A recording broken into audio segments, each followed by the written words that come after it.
Assalamu alaikum students.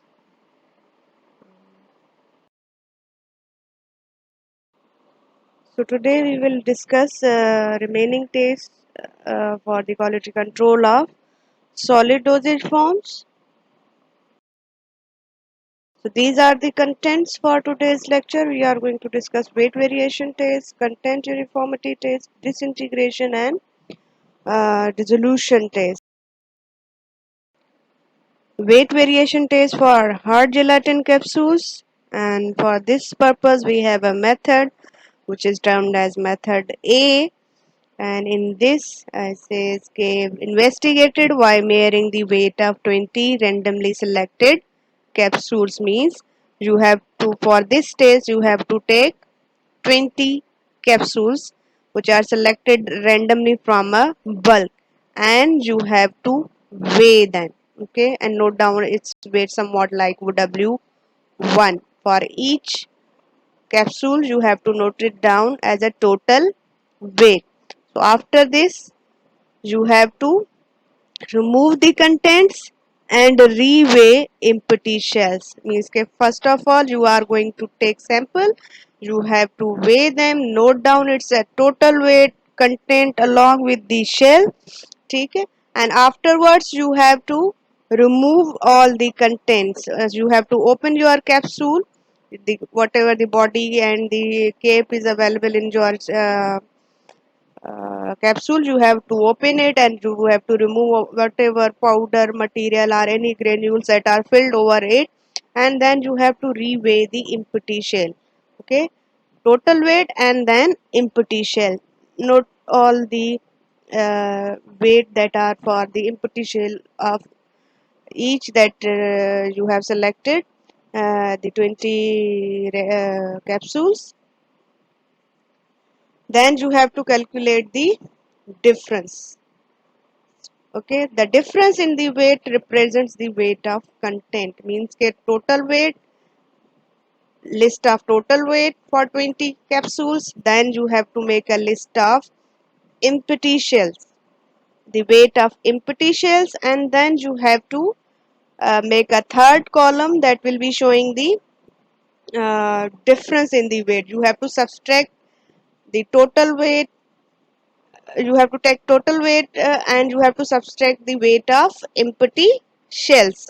So for each capsule total weight minus empty shell weight in the third column, that will be representing your weight of contents.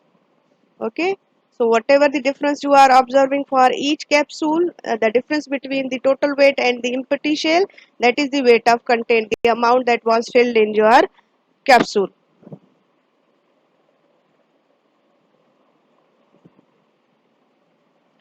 And afterwards, after calculating the that difference, or we can say the W3, you can say the weight of the contents, you have to calculate the average. Okay, you have to calculate the average for weight of contents. The third weight you have calculated, you have to uh, add them and divided by the number that was the 20, and you have to compare that average weight of content with the standard.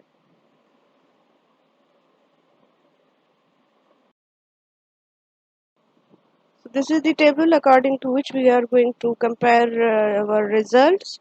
So according to this standard, we have two criteria. One is shown in your column A, and second is your column B, the percentage of the deviation that is allowed. And the first one is your the average weight of your content. So if it says it's 120 mg or less, the initial criteria, that is the column A, plus minus 10% is allowed, and second criteria is column B, that is the plus minus 20%. And for those that are having more than 120 mg, a deviation of plus minus 7.5% as the initial criteria, and plus minus 15% as a second criteria.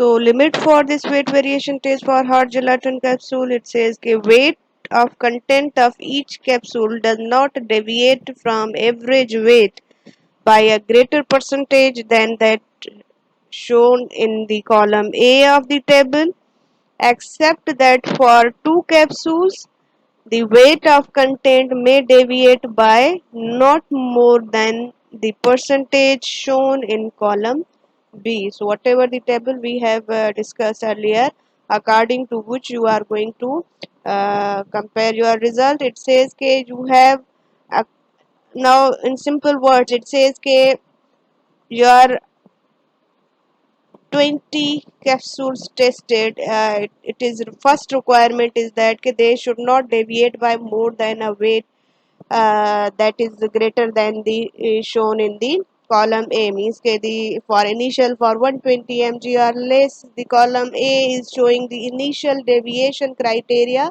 plus minus 10%. Similarly, it says that there is only allowance of deviation for the two capsules. So means that two capsule can vary among 20, 18 basically should be within this column A plus minus 10% criteria for 120 mg or less. Uh, the two capsule that can deviate, that should be still within the criteria that is shown in the column B. Means if the column A is showing plus minus 10%, the column B is showing plus minus 20%, then 18 must be within plus minus 10%, and remaining two that are deviating from the plus minus 10% are initial criteria available in the column A, then they must not deviate by more than the plus minus 20% that is shown in the column B. So like tablet, similar type of the criteria is available. Okay, you have at least 18 out of 20 capsule must be within the initial criteria, and the two that are deviating should not be more than the criteria that is shown in the B, that is almost double of the percentage that is available in the column A. So another method we have is method B. Uh, It says that the individual weight should be within the limits of 90 and 110% of the average weight. So it is somewhat like again plus minus 10%. You can say okay, the allowance is available, but the range is available in the format of the as a whole 90 to 110%. So again, weight variation test for the soft gelatin capsules. Uh, Similarly, as you have performed for your hard gelatin, it is again investigated by measuring the weight of 20 randomly selected capsule. Again, this test involved 20 samples of soft capsule, and you have to note down the weight after selection as a W1. Afterwards, you have to remove the contents and wash the empty shells with ether and allow to stand till there is no odor of ether remains. Again, to remove the content, and as you know, the soft gelatin capsule usually they are being filled with the liquid material or any sort of semi-solid material. So after removal of the contents, you have to wash the empty shells with a solvent, that is usually mostly ether is used, and you have to remove all the traces of the all the viscous or any semi-solid content, and after washing it completely with the ether, again you have to allow it for some period of time so that ether also get evaporated, and there is no any traces of ether are also available in your empty shells, and your shell become completely dry, and no any content or no any washing material content or traces are available. Then you have to reweigh the empty shells. So again, whatever the empty shells are there, you have to weigh them, and you have to note down their weights in as a W2, in the second column,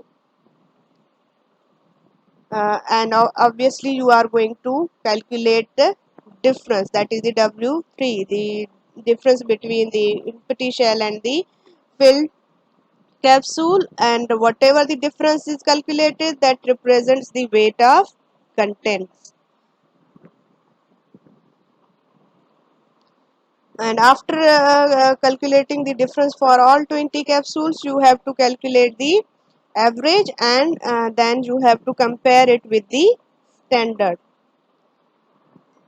So the standard for soft gelatin capsule says that the weight of content of each capsule does not differ from the average weight by more than 7.5%, except that for one capsule the weight of content may differ by not more than 15%. So in that case only the range is given is small, that is the 7.5%. It's journal for all, and only one capsule is allowed to deviate, but still it should be within the 15% of the average weight, means plus minus 15%. First criteria 7.5%, one capsule can deviate out of 21, and that should be still within the 15%, or in simple words you can say the double of your initial criteria.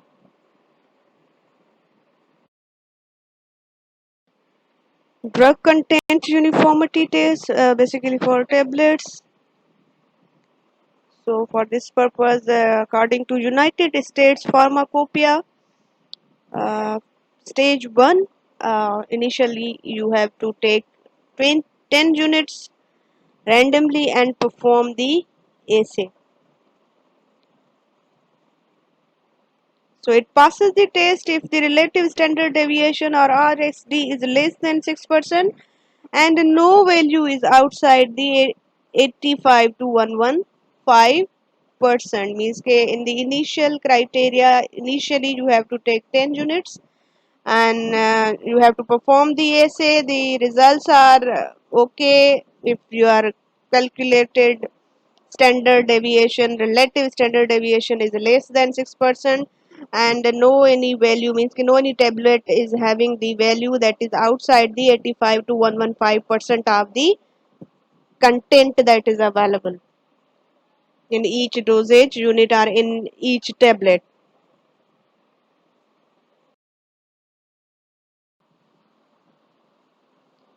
So if that fails the test, if one or more value are outside the 75 to 125%, means initially you have tested passing criteria, initial criteria 85 to 115%, and if one or more value are coming outside that one, and again that is even more than the second criteria, that is the 75 to 125%, then your test become fail, that sample become fail. Then comes stage 2. So after failing first test, you have to take 20 more units and you have to again perform the assay procedure.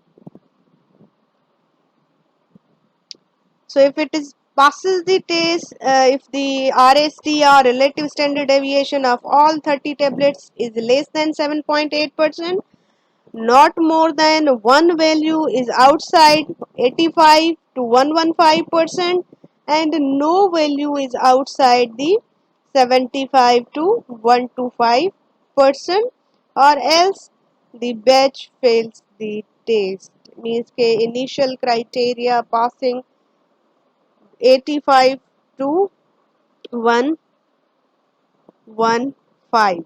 So okay, if one tablet, one unit is coming outside, then still that is not outside second criteria, that is the 75 to 125%, then you have to come to the stage 2.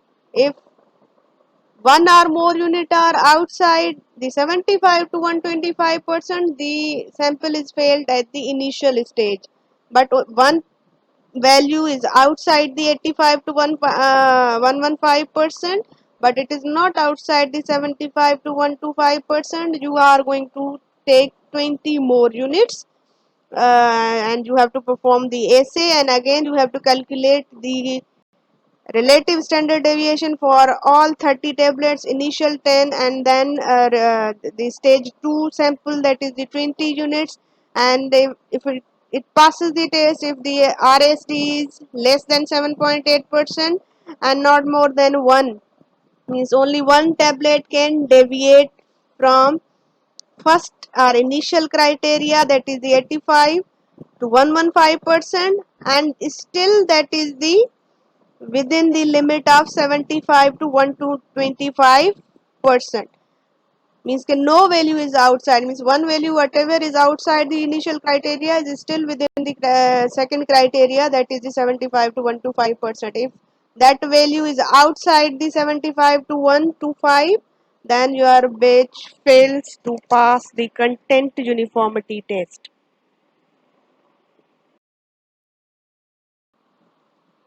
So drug content uniformity test according to British Pharmacopoeia, test A, uh, that test A is applicable for tablets, powders for parenteral use, and suspensions for injection, means that whatever the criteria is described in the test A in the British Pharmacopoeia for drug content uniformity, that is applicable for these various type of the solid dosage form. Again, the initial criteria, you have to select 10 units at random. It passes the test if each individual unit is between 85 and 115% of the average content. Again, almost similar criteria is there.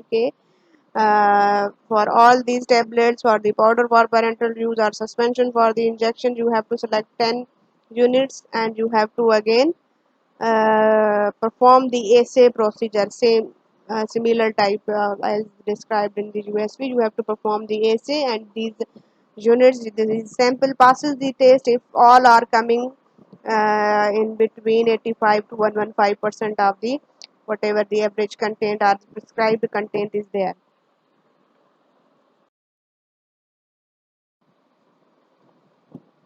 So failing criteria for this test is if one or more than one unit is outside the limit of first criteria, that is the 85 to 115%, and second failing criteria is one unit is outside the limit of second criteria, that is the 75 to 125%.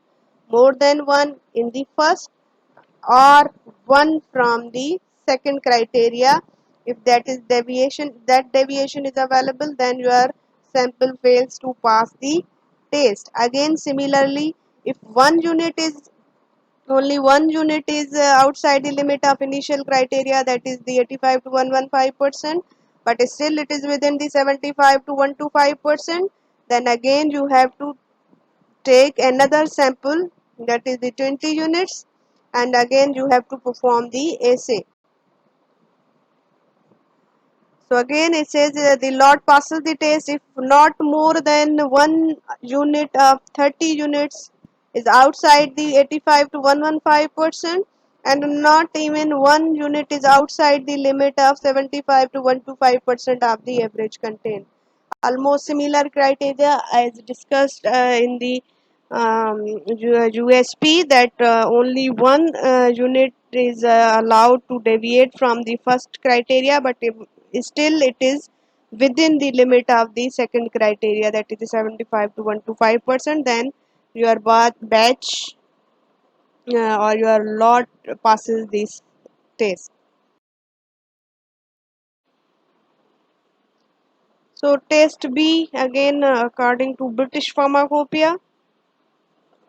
So it says this method is used for capsules powders other than for parenteral use, granules, suppositories, and the pessaries. So A was for those tablets and the parenteral products, and B is for the other than the parenteral use.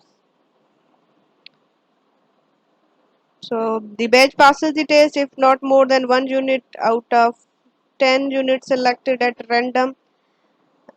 is outside the limit of 85 to 115% and none is outside the limit of 75 to 125% of the labeled content. Again, similar type of the criteria के only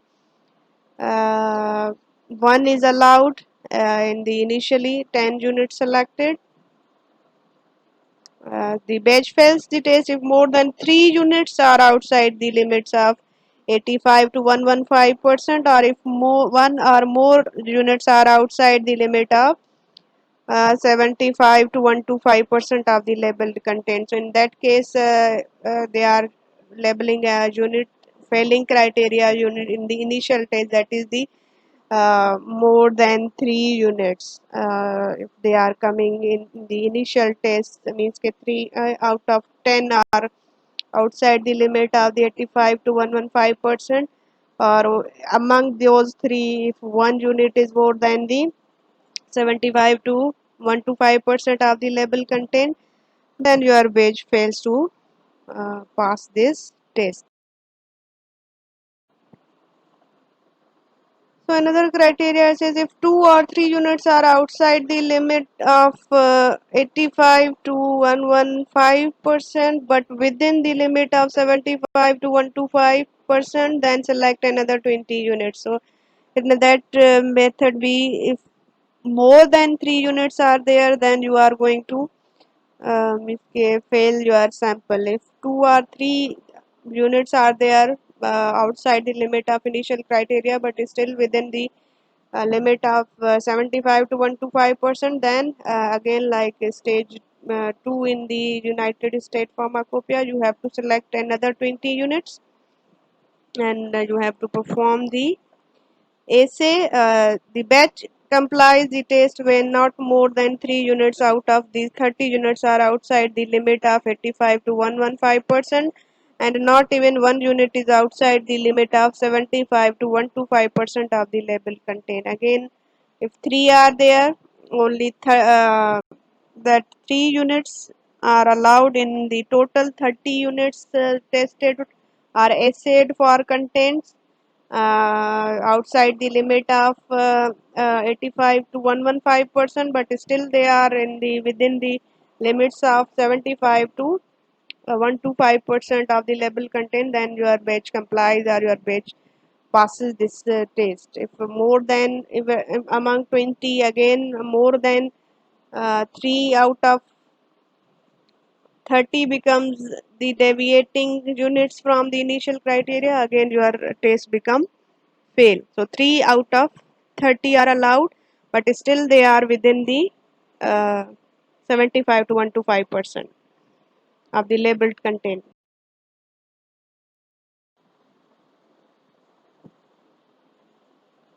So test C, according to British Pharmacopoeia, says this test is applicable only for transdermal patches. So if the dosage form you are dealing is the transdermal patches, then you have to perform this according to the standards that are shown in test C of BP.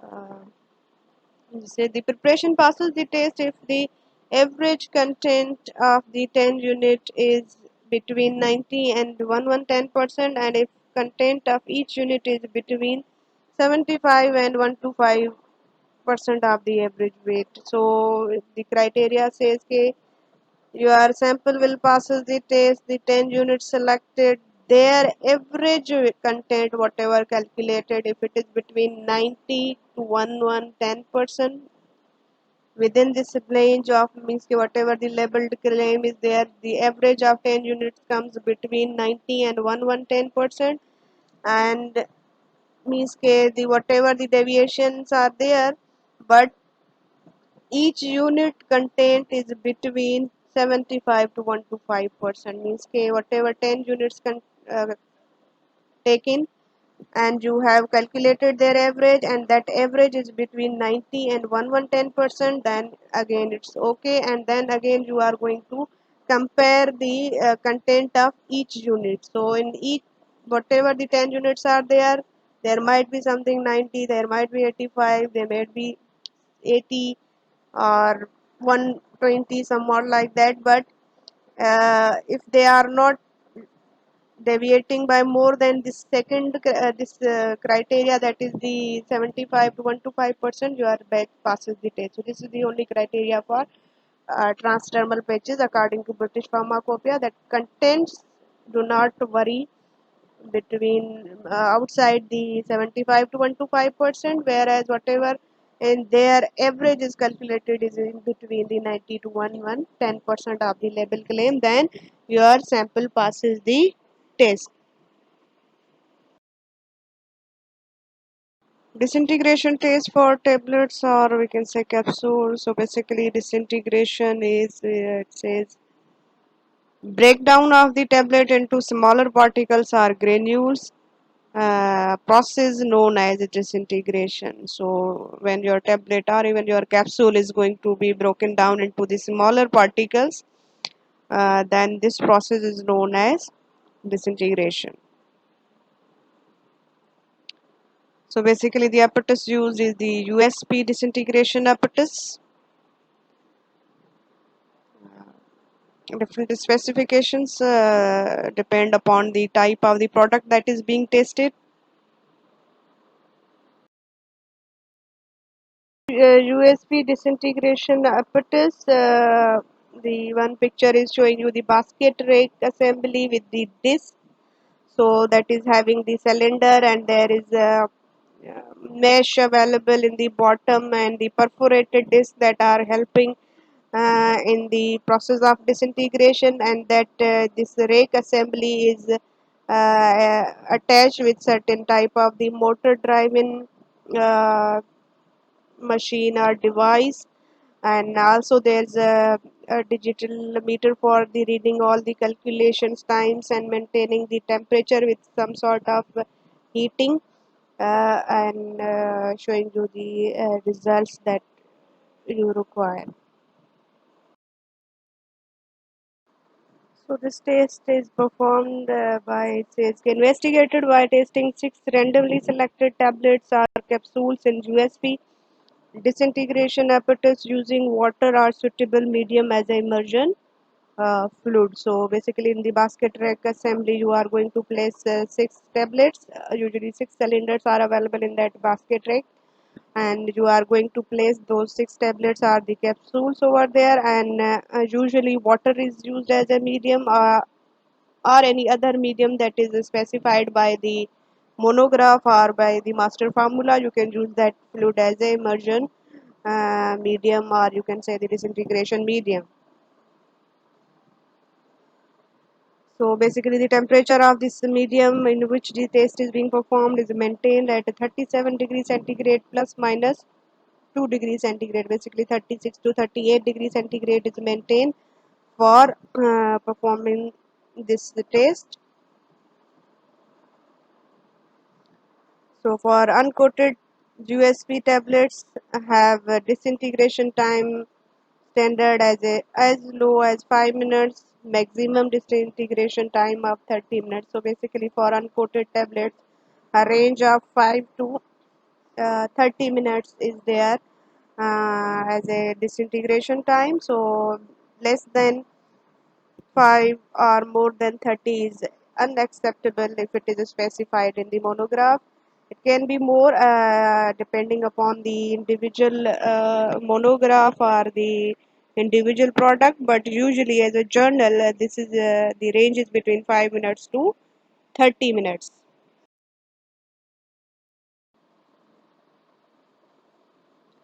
So limit for this test is uh, if 1 or 2 tablets fail to disintegrate completely, repeat the test on 12 additional tablets or capsules. So among those 6, 1 or 2 tablets or the capsules fail to disintegrate completely within that due time duration that is specified, that is maybe 5 minutes, that may be 30 up to 30 minutes, 15 minutes or 20 minutes.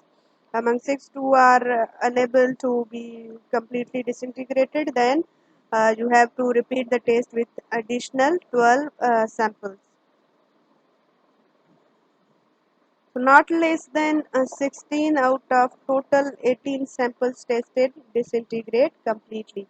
So for acceptance criteria to pass this test, whatever the total 18 samples tested, 6 initial and 12 additional samples. Total of 18 samples that are tested, at least 16 must pass this test. Means they must be completely disintegrated within the specified time. Only two can vary with little bit, but if 16 are completely disintegrated within the specified time, the sample pass the test. The little bit criteria for those tablets are the capsules that are enteric coated are basically the category is termed as a delayed release. Dosage forms are the tablets are the capsules. So for this purpose, again, it's investigated by testing 6 randomly selected tablets or capsules in USB disintegration apparatus using simulated gastric fluid, TS, that is the test solution, as a medium for 1 hour. So for enteric coated that need to be disintegrated, release its content into the intestine. So therefore the specific criteria is there that you have to initially taste those tablets or capsules in simulated gastric fluid, TS, as a medium for at least 1 hour. So those samples showing no evidence of disintegration or cracks or softening, repeat the test using simulated intestinal fluid. Means कि you have, after performing this test, you have placed your 6 samples in the simulated gastric fluid for 1 hour. You have to bring out those tablets and you have to evaluate them. And those tablets that remain intact and no evidence of any disintegration or cracks or softening or such type of the means any evidence of disintegration or broken downing into the particle is not available, then on that the same 6 you already tested in the simulated gastric fluid, those then you are going to test in the using the simulated intestinal fluid, and then the results can be seen as usual as the natural one, 5 to 30 minutes, whatever the time range is specified in the simulated intestinal fluid, and then you are going to either approve or reject your sample depending upon the result. So limit for these enteric-coated or delayed release is again same. Say if 1 or 2 tablets fail to disintegrate completely, repeat the test on 12 additional tablets or capsules. So this is the case where you are testing the sample in the simulated intestinal fluid. Means that in the simulated intestinal fluid, if they are not going to be disintegrated completely and that number is 1 or 2, then you are going to take 12 additional capsules tablets. First of all, you are going to confirm it into the simulated gastric fluid, and then afterwards you are going to check them in the simulated intestinal fluid. And again, whatever all the 18 samples that are tested, at least 16 must pass this test. Means at least 16 must be disintegrated completely in the simulated intestinal fluid. Dissolution test for the tablets or the capsules or even for the granules. So dissolution is basically, it says the amount of drug substance that goes into solution per unit time. So the amount that is being dissolved in per unit time or moving into the solution per unit time is your dissolution. So it's one of the most important quality control tests that determine the bioequivalence in vitro in vivo correlation. So basically dissolution test can help you to determine the bioequivalence, the amount of drug that can be reaching to the systemic circulation, and you can maintain in vitro in vivo correlation for a drug. If in vitro this drug has the such resolution time, it means can be also disintegrated and then dissolved into the inside the body of the patient. So dissolution test, basically for tablets and the capsules, two apparatuses are being used.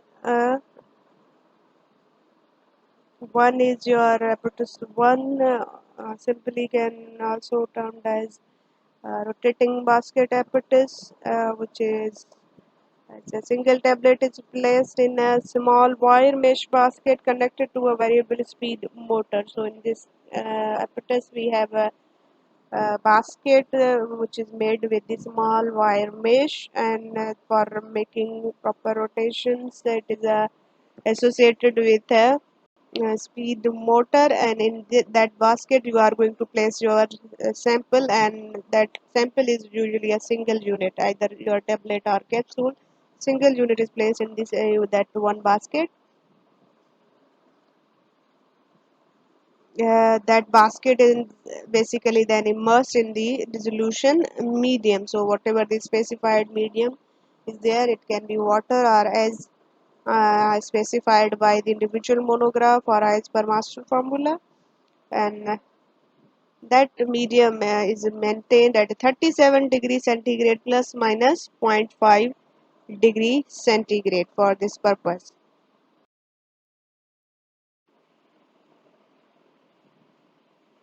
So apparatus 2, rotating paddle apparatus.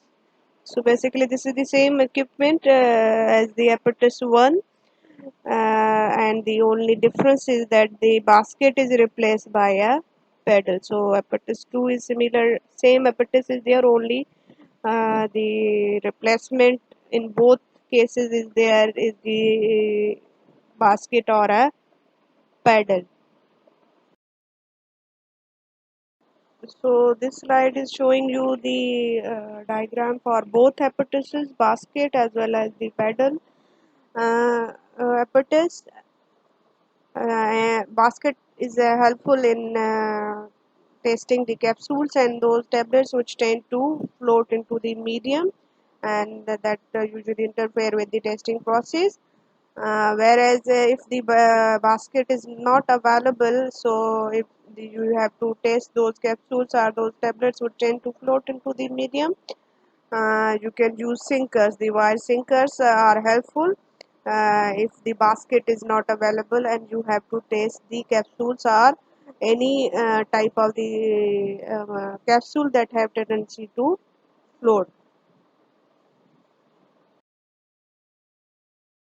So procedure for dissolution test after discussing the hypothesis is investigated by testing 6 randomly selected tablets or capsules in USP dissolution apparatus 1 or 2 using water or suitable medium as immersion fluid. So like disintegration, again you are going to uh, test these 6 tablets or capsules, 6 units basically, for this test, and individually means one by one you are going to test, because in the disintegration again the basket has the 6 portions, you can test the 6 tablets simultaneously, but in that case in the single apparatus you are going to test single, and then you can repeat the same procedure with the remaining 5 tablets or capsule, or you can say units. So basically 75% of the drug should be dissolved within 45 minutes according to USP, and another criteria by the different references is the highly soluble material 80% should be dissolved within 30 minutes. So this is the little bit dissolution criteria for the particular materials.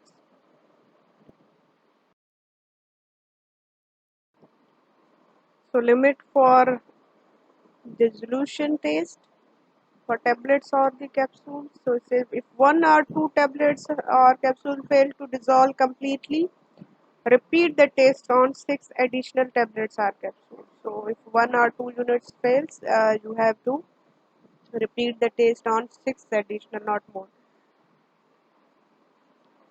And among those 12, it says not less than 10 out of the total 12 samples tested should pass the test.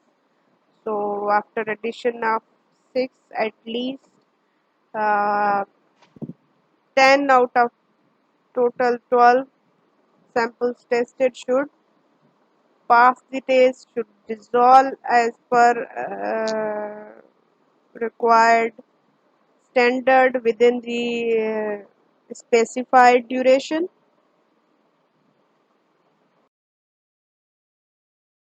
So these are the references for today's lecture.